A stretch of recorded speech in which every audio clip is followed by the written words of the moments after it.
The chair now recognizes Mr. Begich for 5 minutes of questions. Thank you, Madam Chair. Mr. Shirley, Alaska's 6,600-mile coastline and vast marine ecosystems place us squarely at the intersection of conservation and development. But under the current Marine Mammal Protection Act, projects crucial to Alaska, like marine highway routes, harbor expansions, and resource exploration, are often paralyzed by vague terms like harassment and negligible impact. Can you walk us through how this discussion draft helps bring objectivity and clarity to those definitions, and how these changes will improve the speed and certainty of incidental take authorizations in places like Alaska?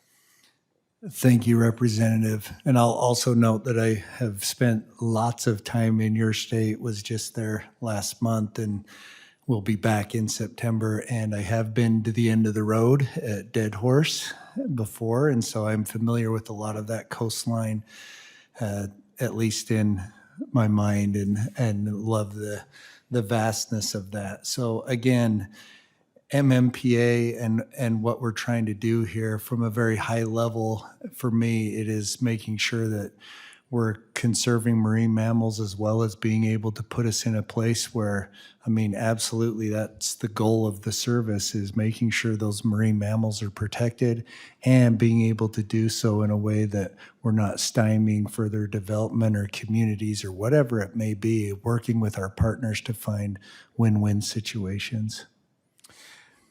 Follow-up question on that. Alaska's unique geography means that federal permitting delays don't just slow down projects, they stall lifelines for remote communities that rely on barges and ferries and seasonal construction windows. Too often, bureaucratic limbo under the MMPA has held these activities hostage. How do the firm decision timelines in this discussion draft, especially the deemed approvals, provide needed accountability for federal agencies, and what additional tools might the U.S. Fish and Wildlife Service need to ensure timely processing? Yeah, thank you for that question. As you mentioned, some of the bill discussion draft talking about timelines of how that would work, the service wants to be a part of the solution there. We need to also make sure that we're doing our best to meeting our deadlines and timelines and having involvement.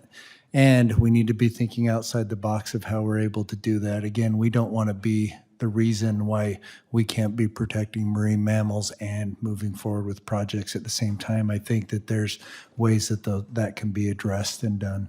And we'll look forward to working and with you and the subcommittee on finding best solutions moving forward there. Thank you. One final question. The MMPA was passed in 1972, but the practical realities of operating in coastal Alaska today, where marine mammal presence and human activity overlap, require a regulatory framework that reflects modern science and data. We've heard concerns that overly precautionary principles have at times substituted for hard evidence. Does this legislation's requirement to use objective, best available scientific data without applying overly precautionary assumptions better align the MMPA with the realities on the ground, and how might that improve permitting outcomes in coastal Alaska? Yes, this is a great question, and one that I've thought a lot about this and its applicability. If we were in Utah today and having this hearing, we'd be having the same discussion about mule deer populations, if you will, and that's a constant in legislative hearings in Utah, and modeling that potentially takes place by the state agency on how we get to specific numbers and collect our data, and it's always a conversation of how we do that. And again, I draw a parallel in thinking this is very similar, and that the service is asked to perform a role there, and we need to make sure that our science is the best that we can come up with. And when you start talking models and modeling and the vastness of some of these marine mammals, it becomes very challenging and something that we need to be responsive to.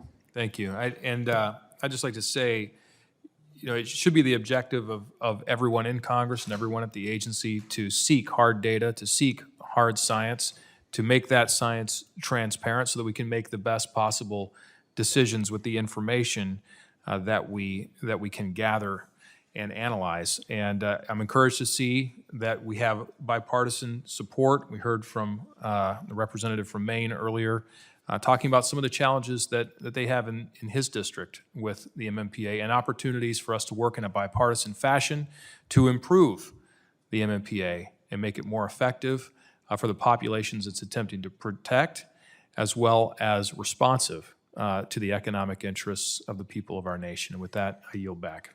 Thank you.